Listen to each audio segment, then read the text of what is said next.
যখন বিশ্বজিৎকে হত্যা করা হলো, বিশ্বজিৎ সেদিন পরিচয় দিয়েছিল যে আমি হিন্দু, আমাকে তোমরা কূপে হত্যা করো না। কিন্তু সেদিন ছাত্রলীগ, ওই যুবলীগের সন্ত্রাসীরা বিশ্বজিৎকে পৃথিবীতে থাকতে দেয় নাই।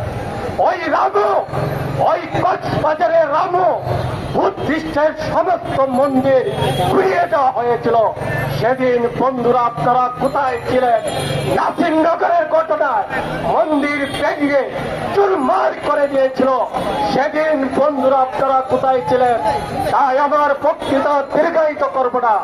যারা এই বাংলাদেশকে নিয়ে, বাংলাদেশের জনগণকে নিয়ে, বাংলাদেশের গণতন্ত্রকে নিয়ে যারা ষড়যন্ত্র করতে চায়, তাদেরকে যেভাবে 5 তারিখে এদেশের জনগণ দাঁত বাংলা জবাব দিয়েছেন, তাই ওই ভারতের আধিপত্যবাদ আগ্রাসনের বাদের বিরুদ্ধে আর ওই বাংলাদেশের যারা এজেন্ট তাদের বিরুদ্ধে দাঁত বাংলা জবাব দিয়ে আমার রাজপথ আমাদের দখলে রাখতে হবে।